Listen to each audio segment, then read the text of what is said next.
Hello everyone, Assalamu alaikum. Welcome back to my YouTube channel English with Hasnahina. I hope you all are doing well by the grace of Almighty Allah. আজকের class আমরা prepositions on, at, in এর তিনটি ব্যবহার শিখব, যে তিনটি ব্যবহার শেখা আমাদের সকলের জন্য খুবই গুরুত্বপূর্ণ। on, in, at এমন একটা preposition যেটা না জানলেই না। চলুন তাহলে আজকের ক্লাসটা স্টার্ট করি। আজকের ক্লাসটা একদম শুরু থেকে শেষ পর্যন্ত দেখার চেষ্টা করবেন, তাহলে কিন্তু on, at, in এই তিনটা প্রিপোজিশন নিয়ে আর কোনো কনফিউশন থাকবে না। চলুন স্টার্ট করি। on এর ফার্স্ট ব্যবহার হচ্ছে যখন আমরা বুঝাই যে কোনো কিছু উপরে। ধরুন on এর ফার্স্ট ব্যবহারটা হচ্ছে উপরে, কোনো কিছুর উপরে। ধরুন এটা হচ্ছে একটা টেবিল, ওকে, এটা হচ্ছে একটা টেবিল এবং এই টেবিলের উপরে ধরুন একটা কলম রাখা আছে এবং টেবিল এবং কলম দুটো কি করছে, স্পর্শ করছে। যখন আমরা বুঝাবো যে কোনো কিছুর উপরে কোনো কিছু আছে এবং সেটা স্পর্শে আছে, তখন আমরা অন প্রিপোজিশনটা ব্যবহার করব। যেমন এখানে দেখি উদাহরণ, বইটি টেবিলের উপরে আছে। বইটি টেবিলের উপরে আছে, তাহলে হবে the book is on the table. The book is on the table. Okay, এখানে কি ব্যবহার করতে হবে? অন। আমি ছাদের উপরে আছি। I am on the roof. I am on the roof. এখানে অন এর ব্যবহার হবে। অন প্রিপোজিশনের ২ নম্বর ব্যবহার হচ্ছে যখন আমরা ডে নিয়ে কথা বলি। ডে, ডেট, ডে, ডেট অথবা festival. Festival, day, date and festival এই তিনটার ক্ষেত্রে কিন্তু আমরা অন প্রিপোজিশনটা ব্যবহার করি।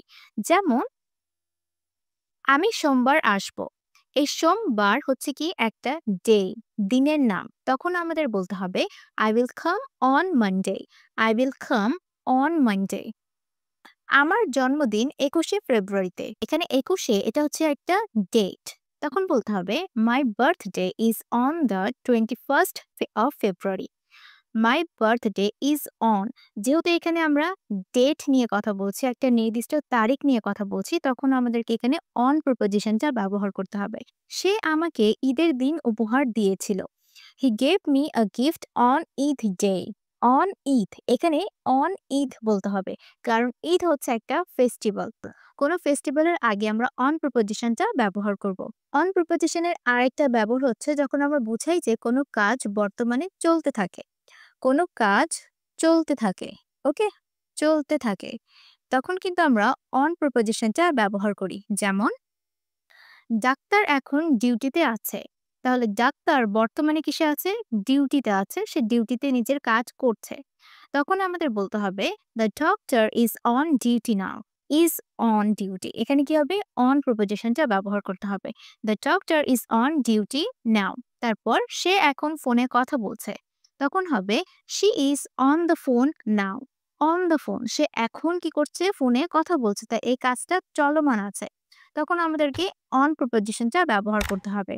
তারপর সে আজ ছুটিতে আছে, তখন বলতে হবে she is on leave today. She is on leave. Okay, এখানে অন প্রিপোজিশনটা ব্যবহার করতে হবে। তারপর সে ঘুমিয়ে আছে। ধরুন বলতে চাচ্ছেন যে সে ঘুমিয়ে আছে, সে একদম ঘুম থেকে উঠছে না, এরকম। তখন বলতে হবে হি keeps on sleeping. Keeps on sleeping. He keeps on, কোনো কাজ বর্তমানে চলতে থাকে, হতেই থাকে, তখন কিন্তু আমরা কিপ অন এই ফ্রেজটা ব্যবহার করি। তখন আমরা এই সেন্টেন্সটাকে এভাবে বলতে পারি হি কিপস অন স্লিপিং।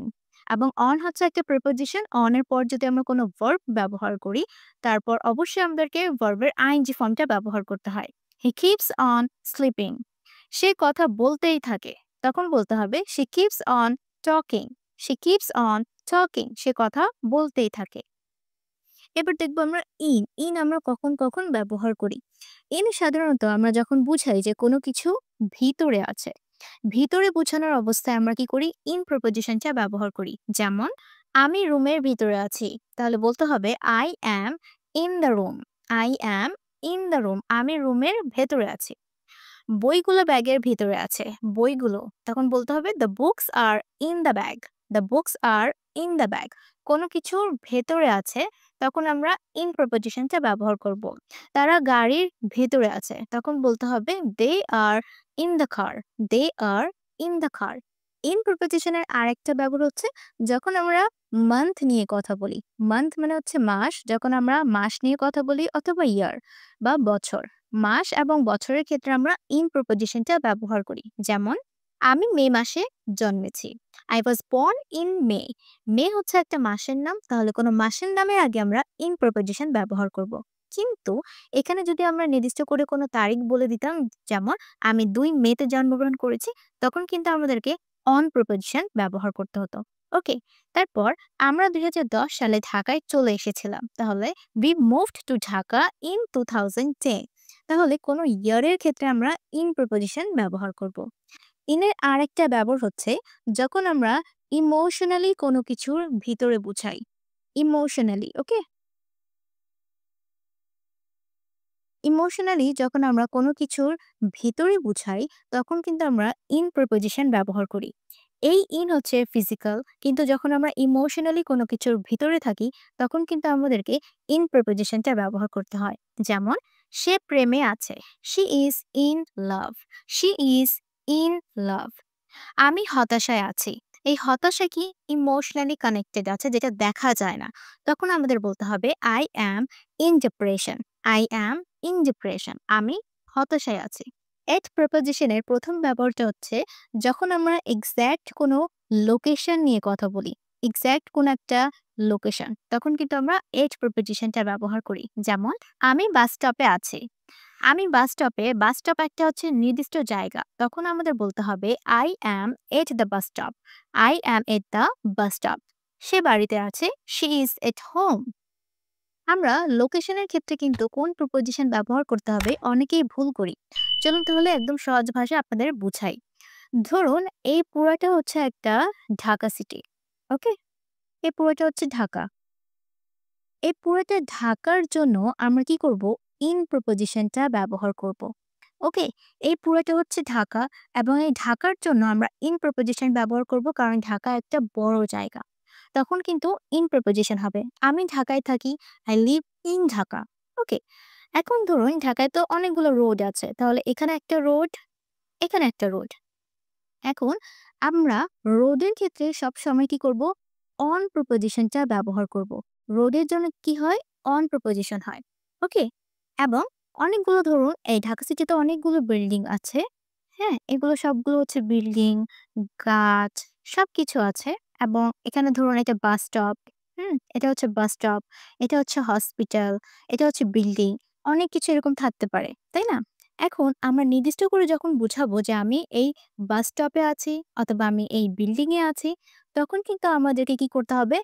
এট প্রিপোজিশনটা ব্যবহার করতে হবে। ওকে? তাহলে বড় একটা জায়গার জন্য আমরা ইন প্রিপোজিশন ব্যবহার করব। নির্দিষ্ট করে যখন আমরা বুঝাবো কোনো একটা বিল্ডিং কে বা কোনো একটা লোকেশনকে, তখন আমরা এট প্রিপোজিশন ব্যবহার করব। এবং যখন আমরা রোড বুঝাবো, তখন কিন্তু আমরা অন প্রিপোজিশন ব্যবহার করব। হচ্ছে ক্লক টাইম। আমরা ঘড়ির সময়ের ক্ষেত্রে সবসময় কিন্তু কি করি? এট প্রিপোজিশনটা ব্যবহার করি। যেমন ক্লাসটি সকাল ১০ টায় শুরু হয়। The class starts at 8 AM। এখানে ক্লক টাইম বলা হচ্ছে যে সকাল ১০ টায়। এক্সাক্ট একটা টাইম বলা হচ্ছে, তখন আমরা এট প্রিপোজিশন ব্যবহার করব। আমরা বিকেল ৫ টায় দেখা করব। We will meet at 5 PM। এখানে PM 5 PM মানে হচ্ছে ৫ টায়, একদম নির্দিষ্ট করে একটা টাইম বলে দেওয়া হয়েছে, তখন কিন্তু এট প্রিপোজিশন হবে। এগ প্রিপোজিশনের আরেকটা ইন্টারেস্টিং ব্যবহার হচ্ছে, সেটা হচ্ছে এজ। যখন আমরা এজ নিয়ে কথা বলি, তখন কিন্তু আমরা এজ প্রিপোজিশনটা ব্যবহার করি। যেমন সে ২২ বছর বয়সে বিয়ে করেছিল। ২২ বছর বয়সে, তখন বলতে হবে she got married at the age of 22। at the age, এখানে at প্রিপোজিশন হবে। এই সেন্টেন্সটাকে আমরা এভাবেও বলতে পারি she married at 22। তিনি ৬০ বছর বয়সে অবসর নিয়েছেন। She retired at the age of 60। At the age, ওকে? তারপর তার অল্প বয়সে বিখ্যাত হয়ে যায়। They became famous at a young age। এখানে কি হবে? at preposition হবে। at a young age। আশা করছি আজকের এই ক্লাসের মাধ্যমে আমরা preposition on, in এবং at এর ব্যবহারটা সম্পূর্ণভাবে শিখতে পেরেছি। কখন কোনটা ব্যবহার করতে হয়, আসলে সঠিক ব্যবহার করা আমাদের সকলের জন্য অনেক বেশি গুরুত্বপূর্ণ।